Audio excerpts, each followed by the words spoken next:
সবাই, আজকে আমার অ্যাডোবি স্টুডিওর প্রথম ক্লাস। আজকে আমরা দেখবো অ্যাডোবি স্টুডিওর সফটওয়্যারটা কি, এটা নিয়ে আমরা কিভাবে কাজ করব, এটা দিয়ে কি কি তৈরি করা যায় ইত্যাদি সব দেখবো।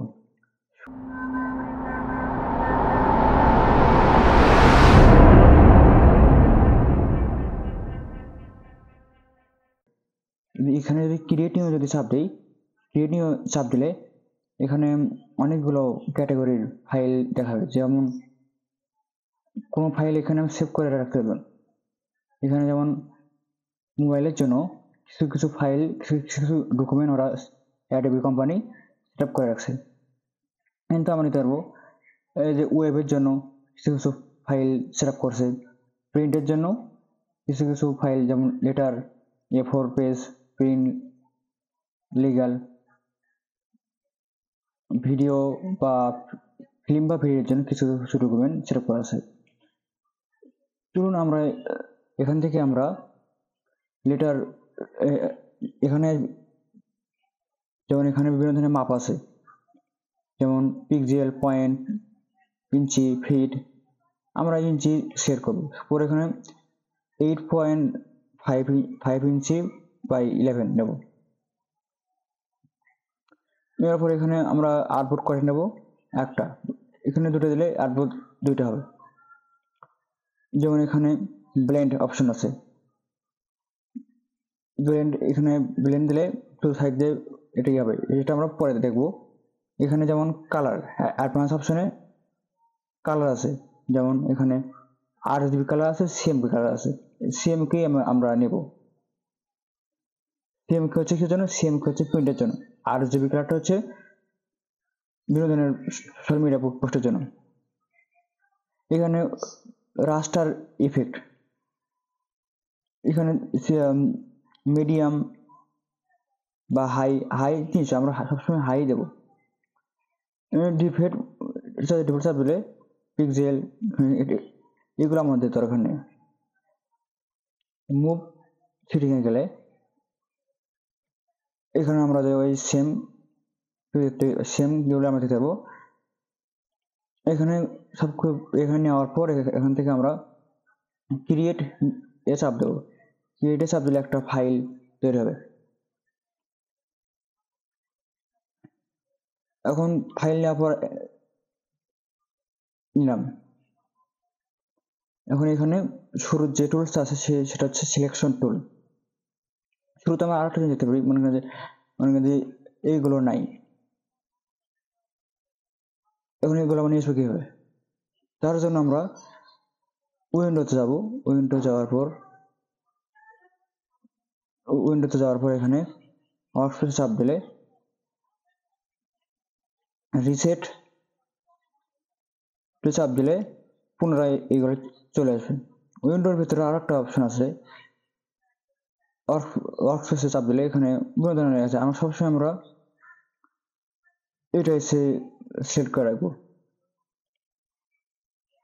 সবসময় আমরা সেট করবো কোথাও, ওয়ার্কস্পেসে এটা সেট করবো। এখন মুভ এই সিলেকশন টুলের কাজ কি? তার জন্য আমরা একটা টেক্সট নেব।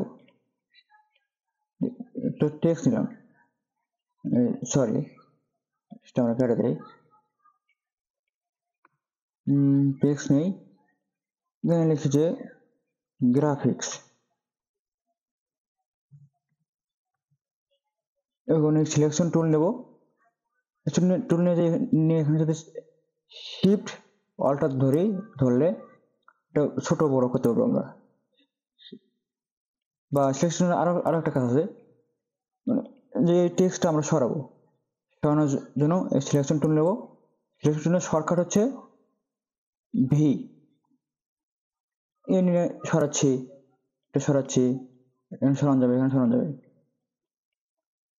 আমরা এখান থেকে আমরা একটা শেপ নেই, রেক্টাঙ্গুলার শেপ নিলাম, একটা রাউন্ড শেপ নিলাম। এখন এটা আমরা যদি সাজাই, সেক্ষেত্রে আমরা আবার কি নেবো? সিলেকশন টুল নেব। সিলেকশন টুল নিয়ে এখানে চাপ দিলে এরকম প্লাস পয়েন্ট আসবে, এটা ধরে ড্র্যাগ করলে এটা সরবে, ড্র্যাগ করলে সরবে, এখানে ড্র্যাগ করলে সরবে। এখন আরেকটা সেকশন আরেকটা কাজ আছে, আমরা কোনো ফাইল কপি কপি করব, সেই ক্ষেত্রে আমরা সিলেকশন টুল সিলেক্ট করে ওয়ালটার ধরে ওটা চাপ দিলে এরকম একটা অপশন আসবে।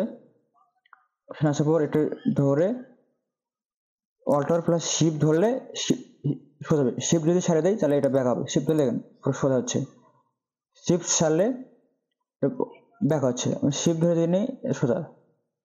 আচ্ছা, সেম আবার আমি বলি এটা কপি করব রাউন্ড শেপটা, সেক্ষেত্রে সিলেকশন টুল সিলেক্ট করে নেওয়ার পর অল্টারের চাপ দিয়ে ড্র্যাগ নিচে ড্র্যাগ করলে এটা একটা কপি হবে।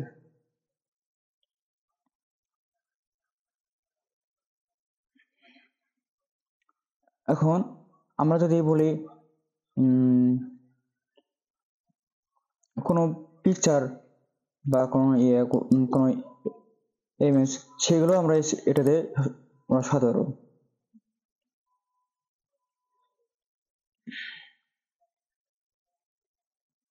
তো আজকে এটা আমার ফার্স্ট ক্লাস, আজকে আমরা এ পর্যন্তই, আরও কিছু কিছু কাজ আছে। এখন আমরা যদি এগুলো আমরা যদি সেভ করি, সেভ করার জন্য আমরা কি করবো, সেভ করার সরাসরি আমরা এখান থেকে ফাইলে যাব, ফাইলে যাওয়ার পর এখানে সেভ এস, সেভের শর্টকাট হচ্ছে কন্ট্রোল এস। আমাদের সেভ করতে পারবো, আমরা পুরো ফাইলটা সেভ করবো, সেক্ষেত্রে সেভে আছে চাপ দেবো, চাপ দেওয়ার পর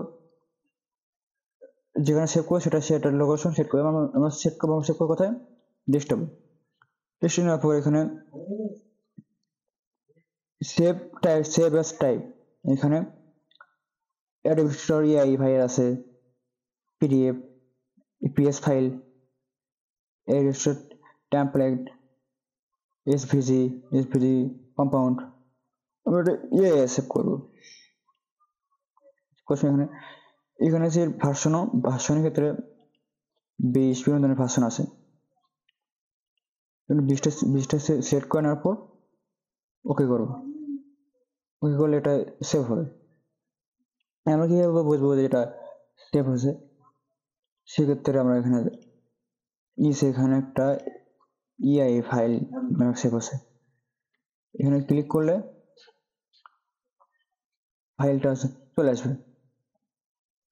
এটা যদি কেটে দেয়, আমরা যদি না বুঝেন সেক্ষেত্রে আমরা এটা যদি কেটে দেই, কেটে দেওয়ার পর আমাদের এটা যদি চাপ দেই, যেখানে এই সেভ করা ফাইলগুলো এখানে চলে আসলো। ফাইলে আরো কিছু কাজ আছে, যেমন প্লেস, এখান থেকে আমরা সরাসরি নিউ ফাইল দিতে পারবো, বা এই ওপেন থেকে আমরা বিভিন্ন ধরনের ইমেজ বা বিভিন্ন ধরনের এলিমেন্ট আমরা এখান থেকে নিতে পারবো। তো আজকের ক্লাস এ পর্যন্তই।